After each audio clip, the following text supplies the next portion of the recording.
China scrambles to catch up with US AI chip tech. Commentary. China appears to have made great technological progress, especially since the Biden administration cut off sales of advanced semiconductors and chip-making equipment to that country.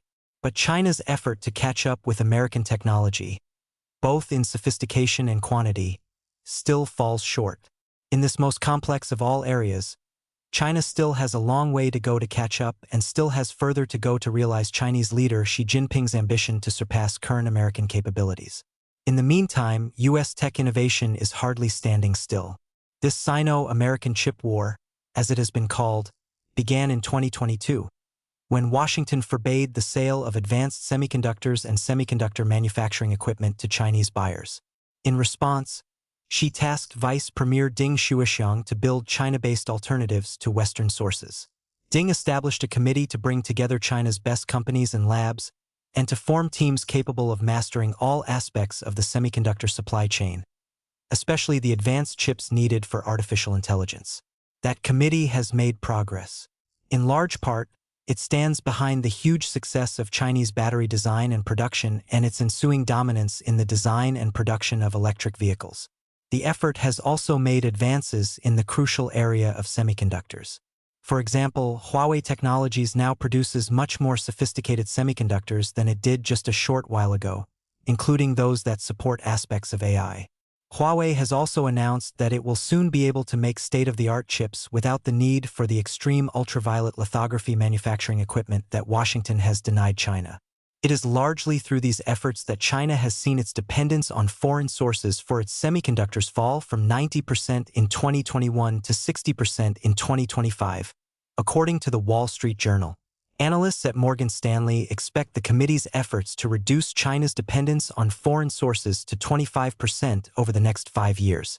Other recent advances include the Kimi K3 chip developed by China's Moonshot AI. The company claims that its new product comes close to those supporting the American giants OpenAI and Anthropic. This year, for the first time, China can claim to be close to closing in on the American and South Korean leaders. Still, significant gaps remain. NVIDIA's top AI chip carries 4 times the computing power of Huawei's best offering, the Ascend 950. Although Chinese technology has been able at times to substitute clusters of chips to make up for the lack of computing power in even its best products, these arrangements are less reliable than the use of more advanced chips and make it difficult, if not impossible, for the Chinese product to interface with NVIDIA's middle-range H20 chips, which the company can still sell in China, as well as with parts imported from elsewhere in the West, from South Korea, and from Taiwan, most especially the giant producer Taiwan Semiconductor Manufacturing Company. Nor is China's shortfall strictly one of sophistication. The effort has also fallen short on quantity. China today has barely 15% of the overall computing power available in the United States in 2025. Moonshot's production capacity fell so far short that it had to pause signups for its premier service just days after it launched the Kimi K3.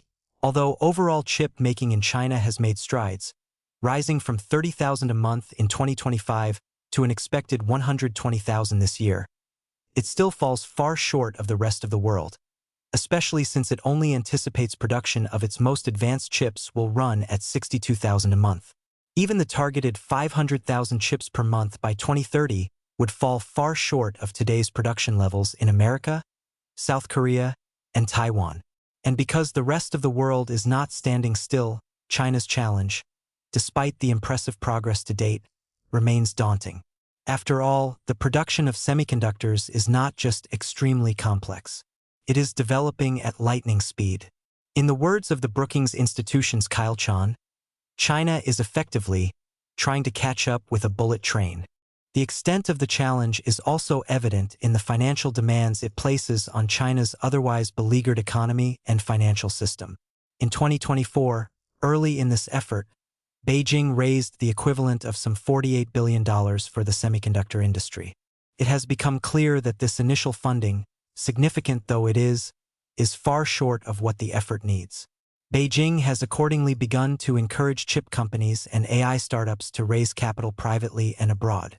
6 startups are prepping initial public offerings in Shanghai and Hong Kong, China's gateway for foreign capital. Chinese companies have signed contracts for facilities with foreign-based cloud service providers. ByteDance, TikTok's parent, has borrowed the equivalent of $20 billion on global financial markets, while the Chinese social media company Tencent has raised the equivalent of $4.7 billion for its AI development. In the first half of 2026, companies in China's AI supply chain have raised the equivalent of $10 billion in Hong Kong alone. But these otherwise impressive sums are dwarfed by the amounts raised by American rivals of these Chinese companies. In just the first half of this year, for instance, OpenAI alone raised $100 billion in funding commitments. From both innovation and financial standpoints, it should be clear that China is indeed running after a speeding train. It may ultimately manage to catch up, but not anytime soon.